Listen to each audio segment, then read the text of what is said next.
Hello,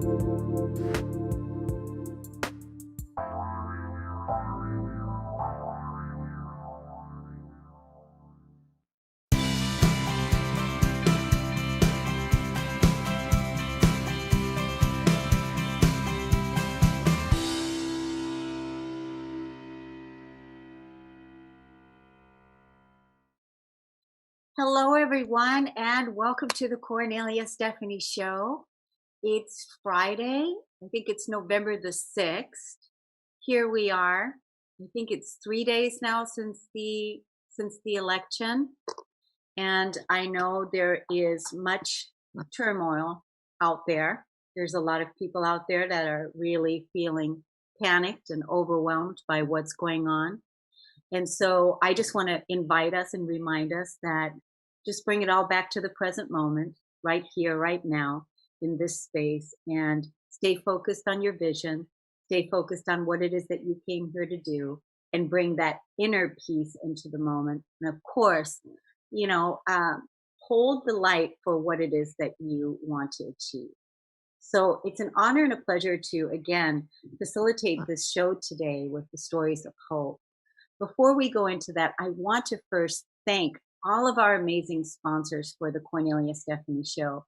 We recently had, we just created this graphic, and we want to invite you, the public, for those of you that want to support the show anonymously, you can do so right there on the link that you see. And we're also going to put a link in the description of the video so that you can check it out later and get it there.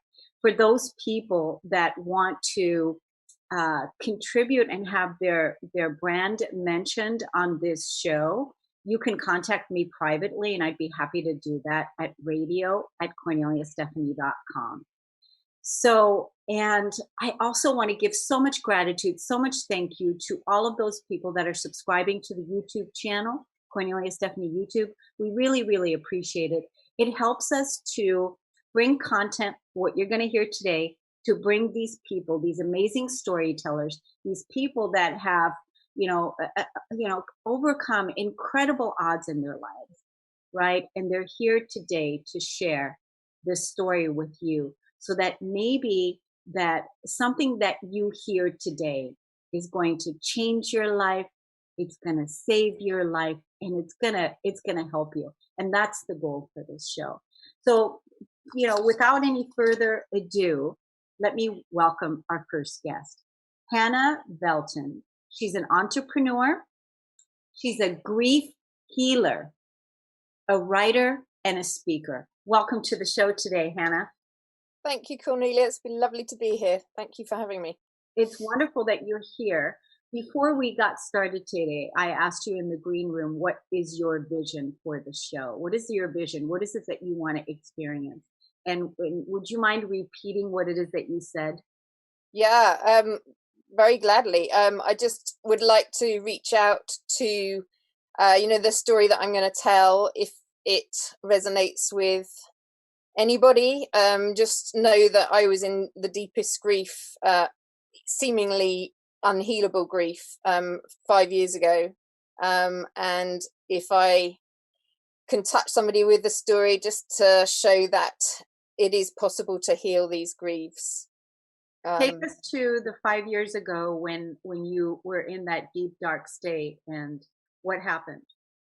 Okay, so the story really starts in 2003 when my brother, Christian Velten, he went on a solo expedition to Africa, to West Africa, and he was traveling solo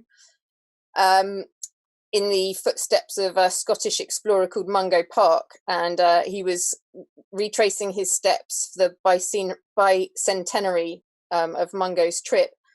And to cut a long story short, he disappeared in Mali, just outside Bamako, the capital.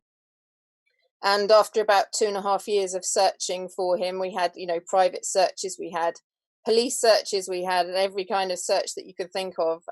He just disappeared off the face of the earth. And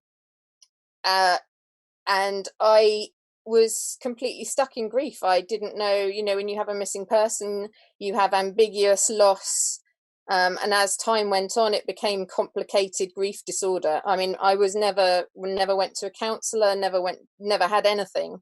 And being the sibling as well, you're, the focus is very much on the parents. And like as a sibling, I had no one really to talk to vent my grief, and I went into denial. I completely shut down, and that was how it went for about 12 years. I had my family, so Christian never met my husband, he's never met my children.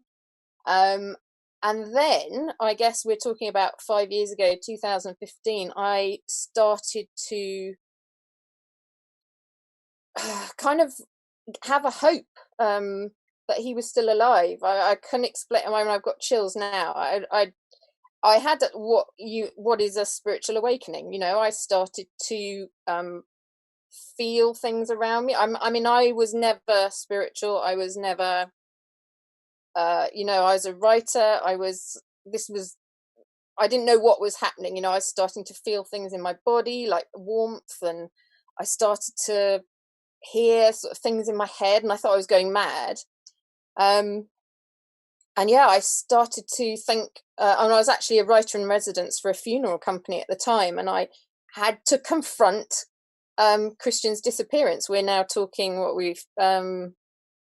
13 years he'd been missing. So I had, 12 years. So I had to really think, what am I going to do with this grief? I knew it was there, but I just sort of was trying to keep it down all the time. And of course, the more you keep grief down and unresolved grief, it comes out in really bad ways.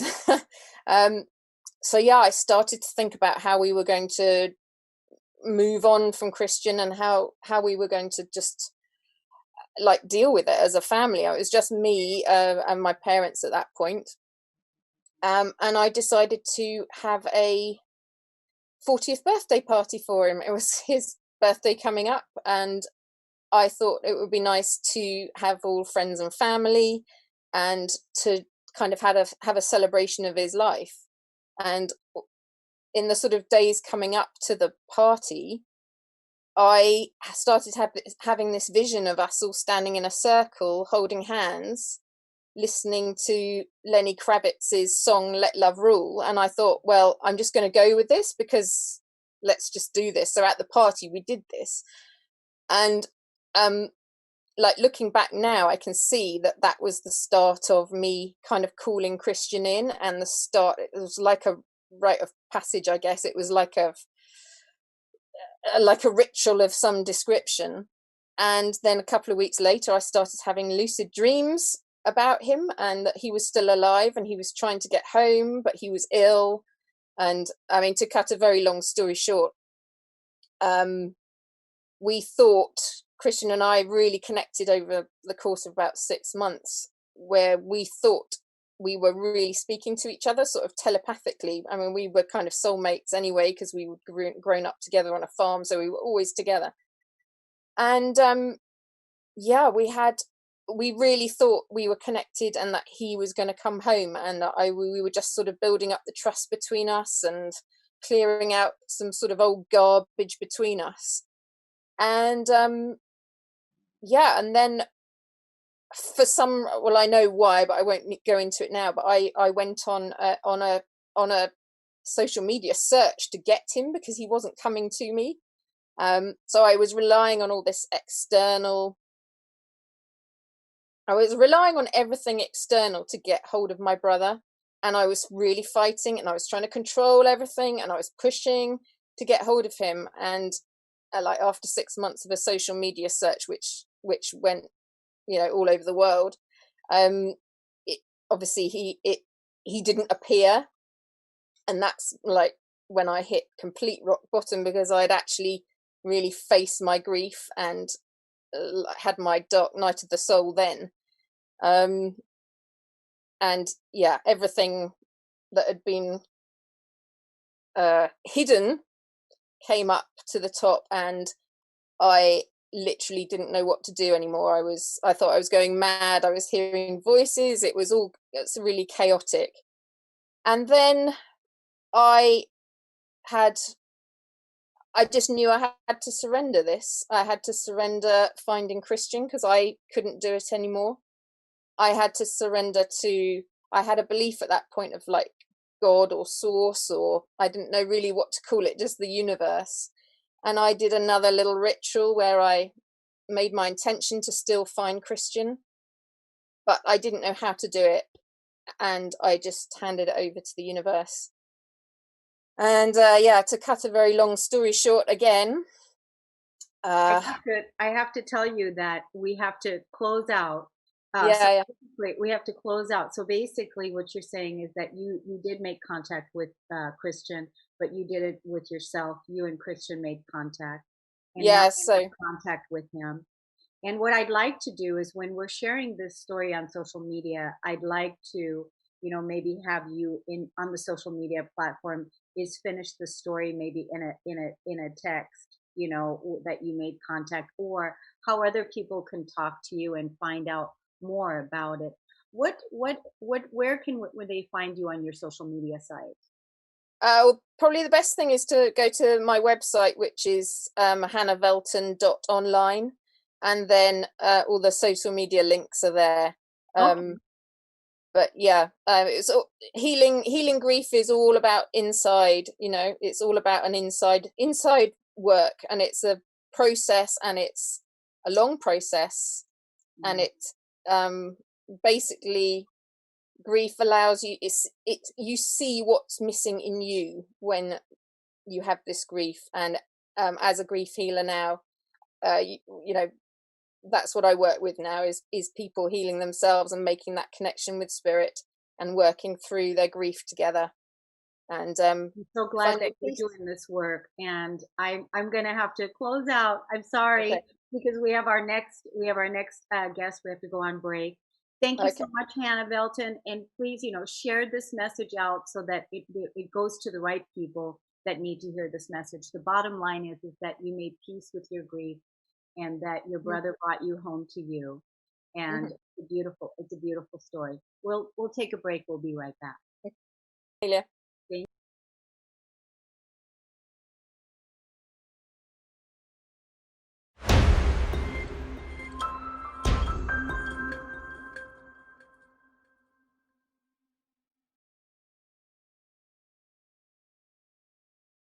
Welcome back, everyone. I'm going to take us straight to our next guest, Naomi Lufkin. She's a licensed counselor, and she just launched a full-time psychotherapy practice online. She's got tons and tons and tons of experience. She helps and empowers women in midlife. And so, welcome to the show today, Naomi. Thank you so much. It's great to be here. It's wonderful to have you. Now, it's great that you use this time period right now, because I know you had an online practice. I mean, that you had a practice out there that you closed, and now you're strictly online. Mhm. And it's wonderful that you use 2020 as the opportunity to launch your business, online. Yes. A lot of women found themselves in that, pivoting, and you did that. So congratulations for Thank doing you. that, Thank and you. being a role model and a leader for women out there in midlife that are sitting on the fence, that are going, my job, I don't know about it anymore. I want to do this. And so, right. And this is what Yeah. you do, empowering women. hmm Yes. Yes. I mean, I chose midlife, particularly in midlife women, because I went back to school in midlife to get a master's degree in counseling. So that was a pivotal time in my life in terms of closing a corporate gift basket business and then wondering what my next steps are. And after deep reflection and taking an empowerment seminar, it brought me to the decision to go back to school, pondering exactly what will I study. And one morning, I just opened up a local newspaper with an ad for a private college in my town with the bullet points for their master's programs, and counseling was one of the bullets. And it jumped right out at me. And voila, that's what I chose to study. Yeah, so you chose to study a mastery program, which means that you're also, mastering this in your own life and have mastered this over through whatever you were experiencing. And now you're helping other women go through a level of mastery in their life too with the work that you're doing. And that must be really rewarding. It is very rewarding. It's what I recently did a YouTube video about going back and why I chose this profession. And I say that I reached out to a counselor in my earlier 30s when I had some family of origin issues to address. And that was profound for me. And fast forward to 15 or so years later, because it made such a difference in my life, I knew that that was the type of person I was, to help others. I helped others with gift basket needs. So I went from helping others with gift basket needs to their mental health needs. And yes, I grew up in a dysfunctional family. I had 4 older siblings. I was the youngest of 5. My parents had me late in life. It was very interesting, shall we say. So yes, it's very empowering every single day. For years, I sat across from clients, and now I sit across from clients via video, just like we're doing today, and helping them look at themselves in authentic ways. So often we see ourselves through our parents' eyes, how we grew up, what the messages were that we received. And those messages are definitely distorted, so many of them. And I try to reflect back what I truthfully see with clients. And that was done for me on the other side. I knew how precious and how much that meant to me. And at that point, after deep reflection, I thought that would be authentically me. And I would be embracing who I am to the core. Yeah, and this whole thing that you're doing now online, the internet and, the way that we're doing business online, internet is going to be, the best game in town, and having a space where you can work with people. Mhm. It's just incredible. That's one of the reasons why I too have set up my life to be location freedom, because freedom is very important to me. So this being able to be online no matter where you are, and that you can still be of service in this way. And that's why, creating this show, bringing on people like you that share this message with other women that might hear it and say, I'm in this space right now. I need this service. I need this help. You mentioned something about the YouTube video that you recently made. And I think you did mention this to me even when we were texting last night or something, right? Mm-hmm. What is the YouTube, because what I'd like to do when we're promoting this show out, Mm-hmm. in the show description, when we're doing it on Facebook or social media, let's also put your YouTube link underneath it also, so that people right away have that video that you're talking about. And what is it, your channel, your YouTube channel, and what exactly, give us the name? I believe.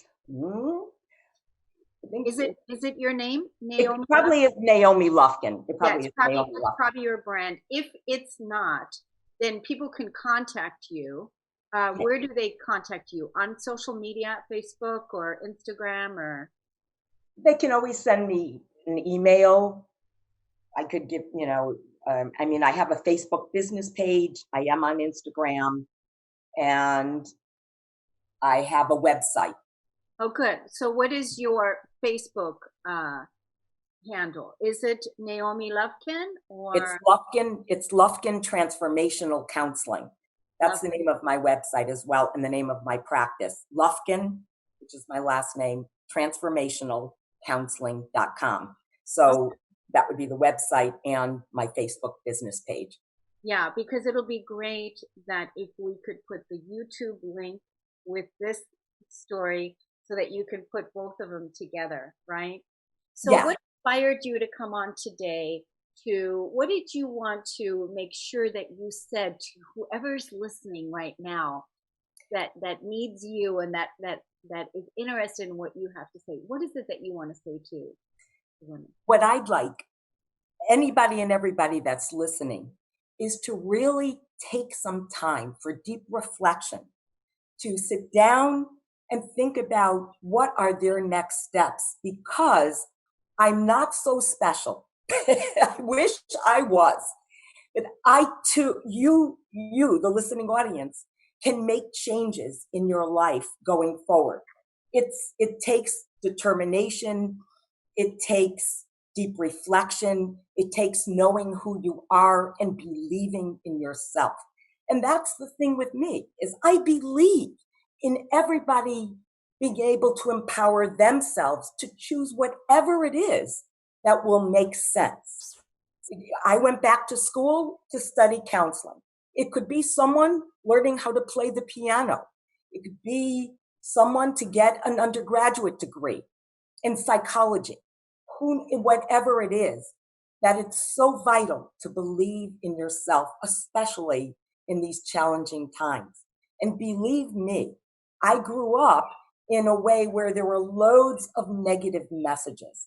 So from my heart and soul, I love to tell people you can do it. You can do it. You just have to believe in yourself.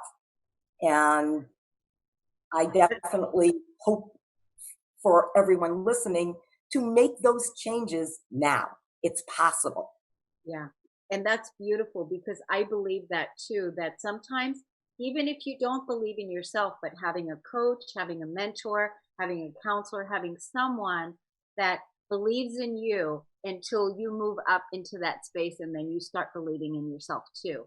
And so it's beautiful what you're doing. It's beautiful work what you're doing right now because really these are pivotal times to make all of the changes that we came here to make and to live our authentic selves and be true to what's our heart's desires, Exactly. right? And what I also say is pay attention to the clues.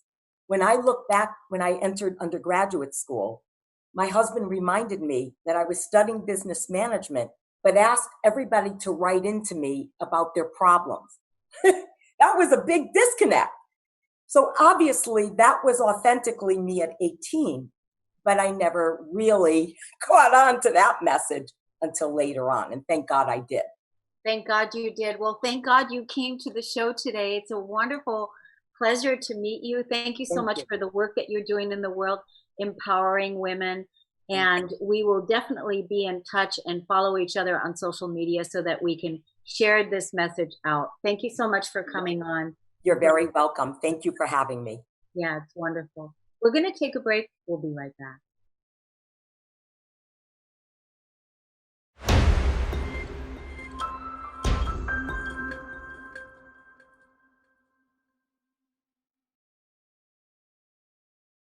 My next guest is Theresa Tirk, and she is going to talk to us about how to go from overwhelm into how to let go of overwhelm. And I know there's so many people right now that are feeling overwhelmed. They're feeling stuck. They're not sure which steps to take and what to do because there's so many things to do and they're overwhelmed.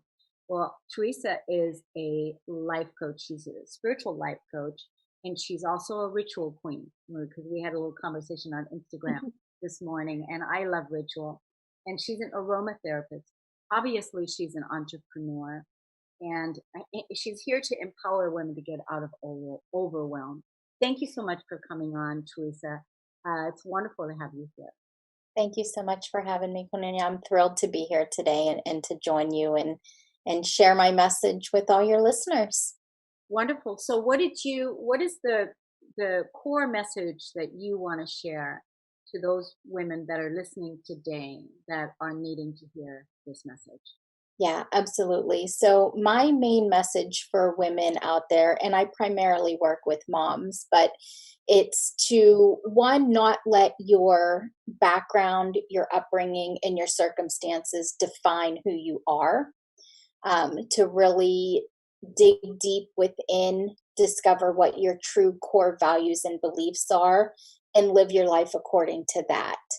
And the other thing that is really important to me is so many moms get caught up in their role of motherhood that they lose themselves. They lose any identity they had outside of that role.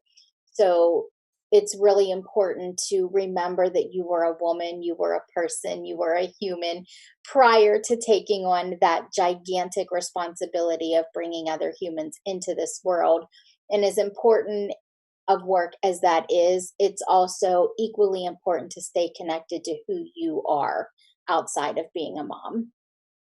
Yeah, that's really a powerful message, because that's going to basically, what that's going to do when they work with you is it's going to prevent a midlife crisis when, the children leave and then there's an empty nest and then you have no idea who you are, 100%. So right? I hit that. Yeah. You So hit my kids are 23 and 18. And a few years ago, I kind of hit the wall of, wow, they don't really need me anymore. What do I do now? I have no idea who I am without them. So, Okay, so that's what spurred this. This is what got you into passion, because you did yes, this for yourself and now you're giving it back to others, absolutely. A right? 100%. Yeah. I, most of my life, I would say I probably suffered from some level of depression and anxiety coming from a childhood of chaos and addiction and dealing with that. And I carried the people pleasing mentality with me into my adulthood and brought that into my role as a mom and a wife and through all of that trying to be what I felt everybody needed me or wanted me to be. I kind of gave up really the core of who I was and I lost it. And so probably about 4 years ago I hit a wall of massive depression and couldn't figure out like why, right? Like you look from the outside looking in, I'm happily married, I have two healthy kids, we have this great life, so why in the world would I have any sort of depression? And it was basically just never dealing with anything and shoving it all deep down, right? Like we're really good at that. We don't let anything come to the surface, and we shove deep and keep trucking along, and it all caught up with me, adding all of that to the fact that I hit that point of my kids are older. Like my oldest one was moving out and my youngest one was, that mid-teen of not wanting anything to do with their mom anymore. And so that was kind of like the last little thing thrown into the volcano before it erupted.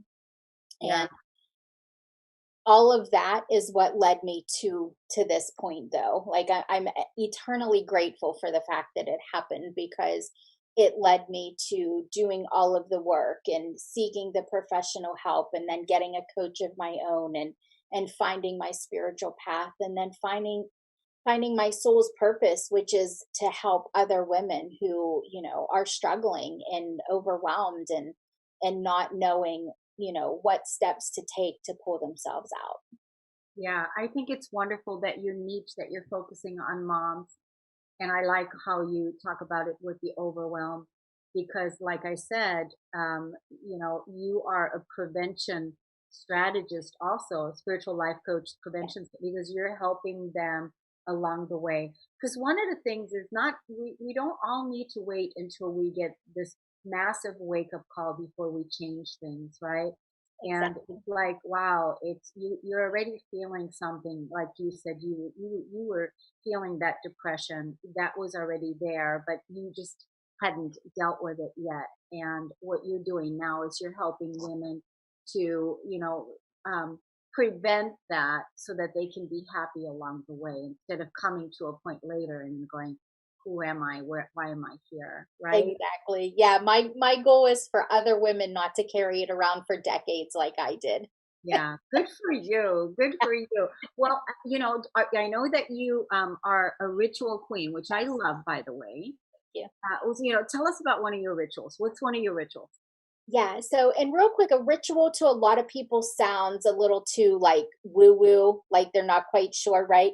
But in reality, a ritual is a routine that you are doing with intention, Ooh, good.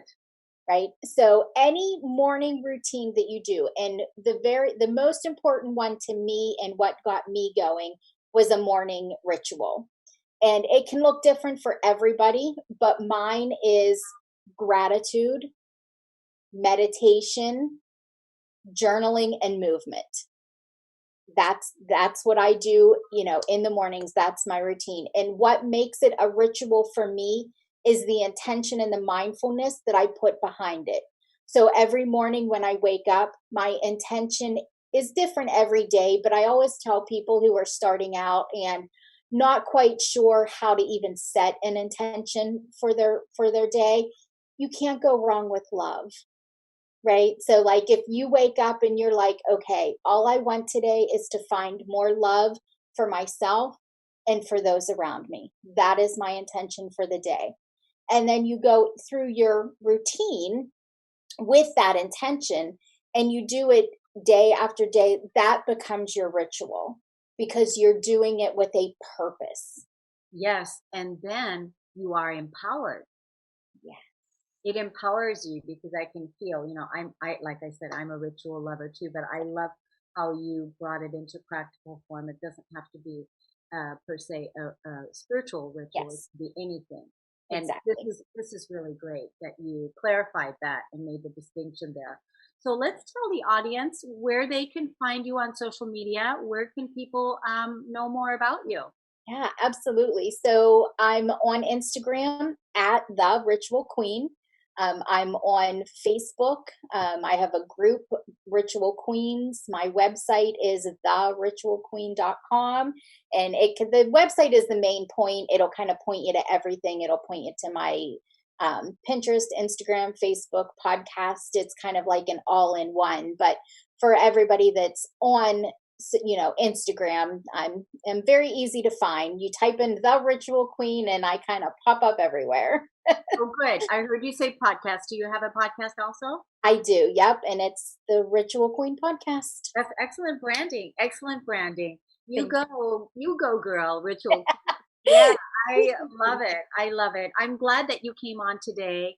Thank you so much for coming on and inspiring the audience with ritual and then also with, hey, they don't need to wait until there's a crisis that happens. Yeah. That they can begin now, and just by the story that you told, that's very Thank helpful. you. I'm sure. Theresa Tirk, you're wonderful. Thank you Thanks, so Renee. much. Thank you so much for having me. It's been a pleasure. Thank you so much. Okay, everybody, we're going to take a break and we'll be right back. All righty, everyone. Thank you so much for listening and for tuning into the Kornelia Stephanie Show.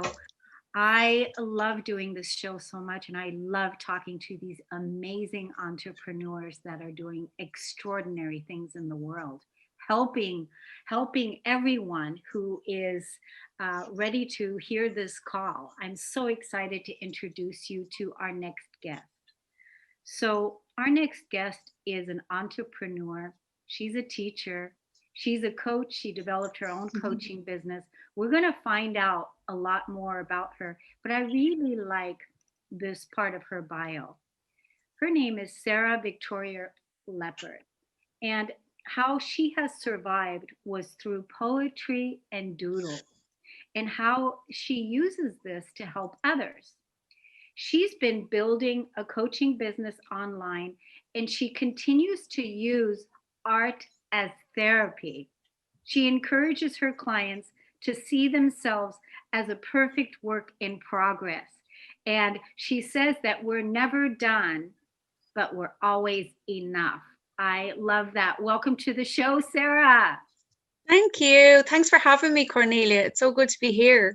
It's good to have you. And like you and I were talking in the green room, here you are from Ireland. I know. You're in Ireland, and here we are in the United States. And it's just amazing that our internet, we can connect the way that we connect. And it's wonderful that you said yes and to have you here. So I know that you have an amazing story to tell. Do tell our audience today what made you say yes. What is your core message? What was the vision that brought you here? Okay, thanks, Cornelia. Well, my vision, since I was a child, I just visualized myself in my head all the time, talking to people and being interviewed. And sometimes I'd be walking down the road with my dog or whatever, and I'd be thinking, but who would interview me, and why would they interview me? What would they want to hear that I have to say? And you have to understand, Cornelia, when I was a child, I couldn't speak.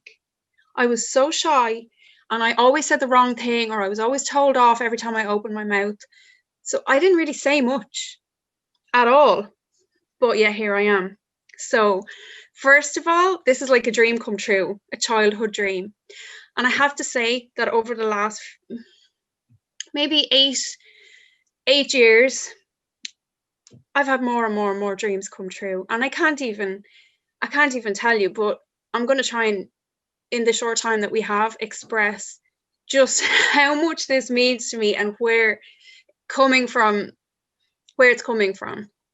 So picture this, 2012, I got evicted from my house 1 month before the event that myself and my ex-partner ran together. It was the most stressful month of the year. Then my cat died under mysterious circumstances. Heartbroken. So I was super lucky. I found a place to live, but he hated it there. So it ended up really badly for him. Then I found out I was pregnant, Cornelia. So I said, well, you know what? Maybe I'm trying to justify in my head like the death of my cat, who was like my baby, but then I lost the baby. Oh. The next year, I'm laughing about it now, but it's just because 2012, I think for so many of us, we had it all built up as, you know, the next step and the age of Aquarius and everything's going to be better, but it was actually terrible. 2008, we had the huge, depression, or I don't know, I call it the bubble that burst. And I had walked away from a really good job. After I had walked away from 2 really good jobs to go, and I just knew I wanted to run away with the circus. I didn't even know what that meant. I kept having dreams about this. And this ended up being this festival, this rock and roll festival, which completely changed my life, but so dramatically that even though I wanted it, there were times when I was like, why do I have to go through so much loss? But that time, even before that, I was dreaming about running my own online business, coaching. I used to look at all these amazing coaches on the internet when I couldn't sleep, and I'd be talking to some of them, and I'd be saying, this is me. Like, I really feel like this is part of my life path, you know? I used to listen to Louise Hay, and I used to listen to Abraham, and I'd be like, I can't get my head around it, really. It's not very Irish. People are starting to really develop in Ireland now. You're getting more people here who are really wanting to expand their lives, and through that festival as well, I met a lot of positive thinking people, and people who, you know, like celebrated each other and wanted to help each other. Ireland has always been known as a land of begrudgers. I don't know if you know what that means. It's not very fair. Begrudgers? Yeah, begrudgers are people who don't like you to see their neighbors doing too well. So you're up against a lot, and it's a small country, so everyone knows everyone. And if you get a small bit famous in Ireland, you wouldn't want to get too up yourself now, to use the vernacular. Like, that's amazing. So I think you have that going, the begrudgery in Ireland, and you also have the fact that you're a woman. Exactly. Now, I never really used that. I actually had an interview the other day, and a girl was asking me about being a woman in the music and art scene here. And I've been involved in women and spotlight on women events, and they feel fake to me. And there's a lot of competition even between the women. And maybe that's kind of your point, because all across the world, women compete against each other for men, for the best this, you know, like, I just think that there's enough for everybody. If you listen to Abraham for long enough, you realize there is enough for everybody. We don't need to compete. We just need to be grateful for what we have and try to. Sometimes you don't even need to focus on the things that you want to come true, because they'll happen in the background because you believe in them. As long as you're just focused on doing what you can now and staying happy and staying positive in your mind. And that's not to say you don't have bad thoughts. That's a whole different story we could get into for like hours, but we won't. So basically, what my vision was for today was to hopefully inspire people to realize that even when it seems like all the chips are stacked against you, you can actually still break through. And at the time when you maybe feel like, you know, that lovely expression, the darkest hour is before the dawn.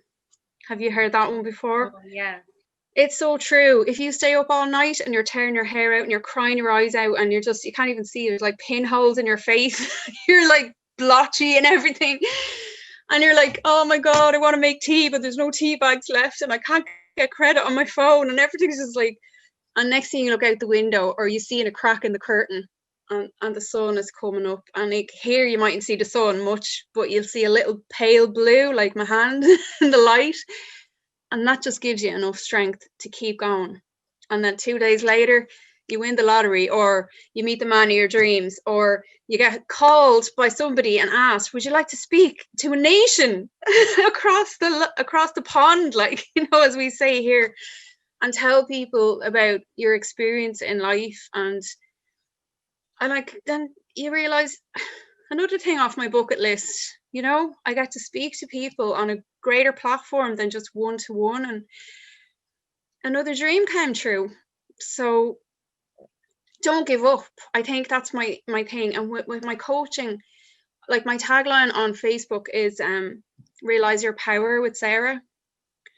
Like I find this even with groups of girlfriends here, is I feel the competition. When you're highly sensitive, you can't help it. You know what's going on the minute you walk into a room, and it can be so confusing. And I'm sure there's a lot of other people feeling it and they just don't realize what's going on. So it's just to let people know that there's somebody else they can talk to. You know, I mean, I know there are loads, hundreds, millions, thousands of people doing the work that I do. And that's brilliant, because we all need to do it together. Like I think you were saying earlier, as many of us as possible to try and just raise the vibration and help people to see a better way, and fingers crossed, like, you know, go towards a more peaceful future for all of us. But everyone doesn't work for everyone.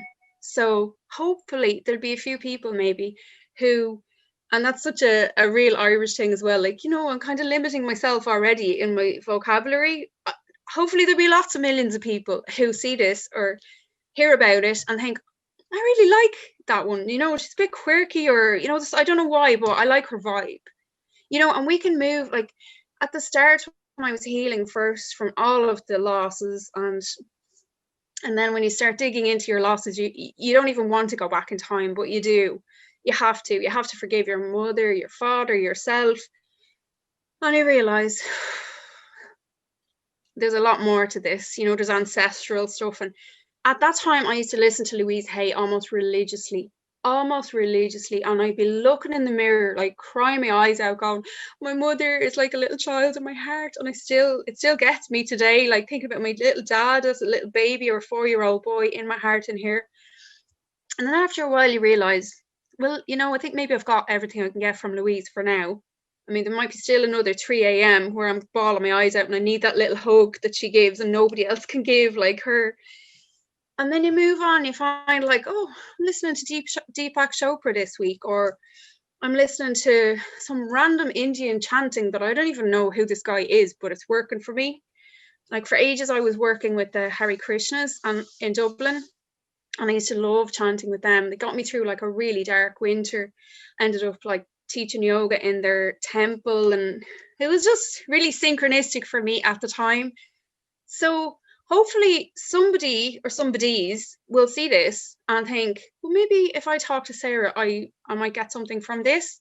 And so I'll be open to people like hitting me up, as you guys say, and just saying, you know, maybe we can talk things through and I can help them, or they can be inspired by even just seeing this and trying a different way. Like, it doesn't have to be my way, but the point is it's your way, it's your unique way, and as long as you keep trying, you're going to find your way, I think. So that would be my dream and my vision for today, that hopefully it just reaches people and gives them a little bit of support. Yeah, it's beautiful. You know, when you said there's enough for everyone, you said a lot of things. Absolutely said a lot of things that I resonate with. But when you said there's enough for everyone, to really truly believe that, that's a key piece right there, and that we're all here to support each other, to love each other, and to be the change that we want to see in the Yeah, world, right? Yeah. so true. And right away, you know, when I see you, you know, you said, oh, she's a little bit quirky and everything, but I definitely feel like I could come over to your house, knock on the door, and There's sit the kettle. yeah, I feel like I could sit at your kitchen table, you know, because, and you're just delightful. And there's, you know, there's such a beautiful, welcoming energy about you. And I'm so glad that you stayed true to your dream and to your vision. And, you know, there's a lot of good things that you said in your story. So let's tell the audience again how they can get in contact with you on social media. Okay, you want me to tell them? Yes, please. Okay, so if you can look me up on Facebook, and as Cornelia was saying, it's Sarah Victoria Leopard. But I also have a business page, which is Sarah O'Connor, and the tagline for that is "Realize Your Power with Sarah." Okay, so you can also find me on Instagram if you prefer Instagram. I know a lot of people do, and I love Instagram too, but I've been using Facebook for years, so I'll stick with both of them. And on Instagram, I'm baroness.sarah.leopard.